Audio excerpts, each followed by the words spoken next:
I've ended up taking off the tank panel. I didn't bother filming that because it's quite easy, to be honest.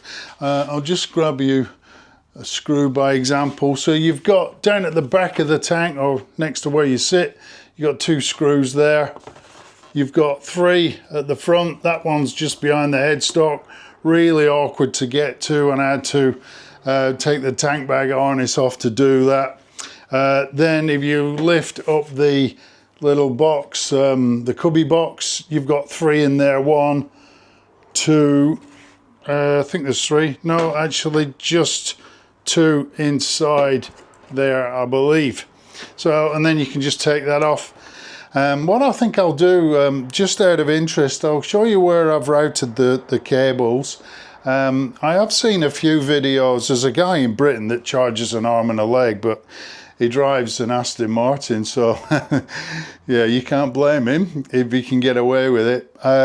When he installs the MotoLights, he takes all the tank off, and to me there's just really no point in doing that, especially if you're not mechanically minded. You really could end up opening up a can of worms. I've actually used the MotoLights wiring harness, and I've actually run the wires up the side of the tank here. We might start off down at the front there.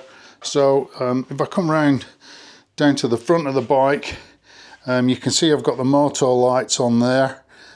You can see all the bodywork is just hanging off loosely, so that's all got to go back on. The MotoLights are pretty easy. As I mentioned, I did have a full setup of lights, auxiliary lights on here. They were sort of a Denali knockoffs, let's call them Chingalis, shall we?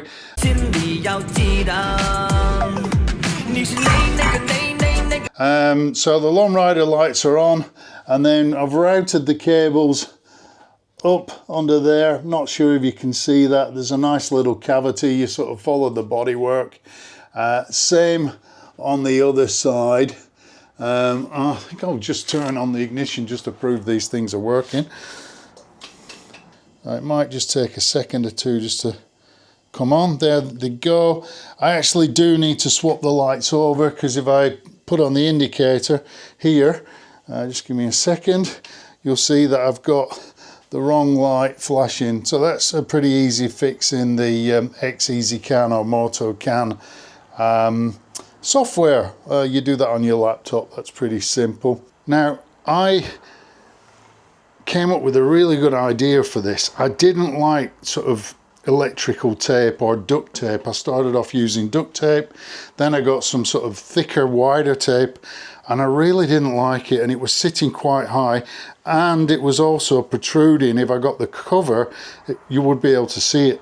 So I tapped into my old memory banks, and I went down to the auto store and I got some of this.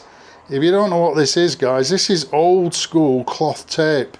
As you can see, it fits really neat, and it's not going to move around. Once you've got that cover over the top, once we put the cover back over, I'll just grab that. So there's the cover.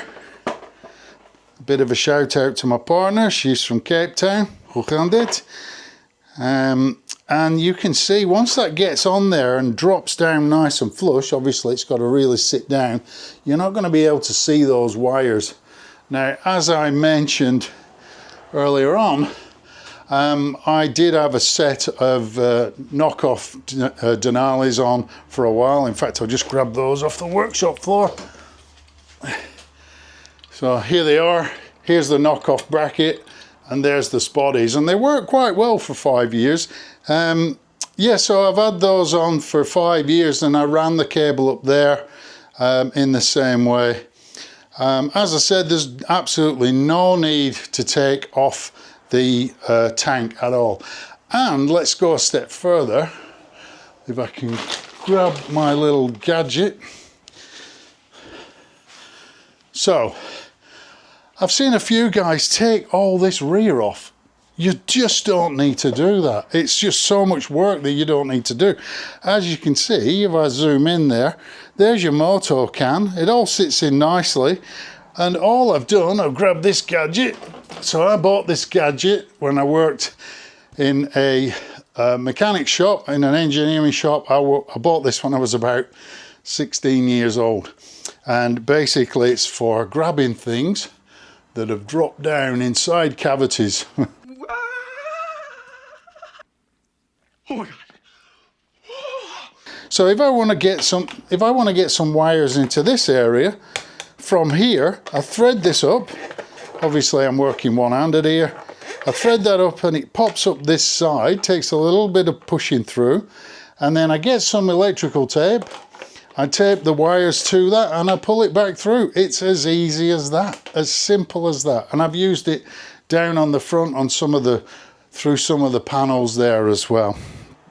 Thanks again for dropping by, and don't forget to hit that subscribe button if you don't mind. Thanks guys, see you in a bit.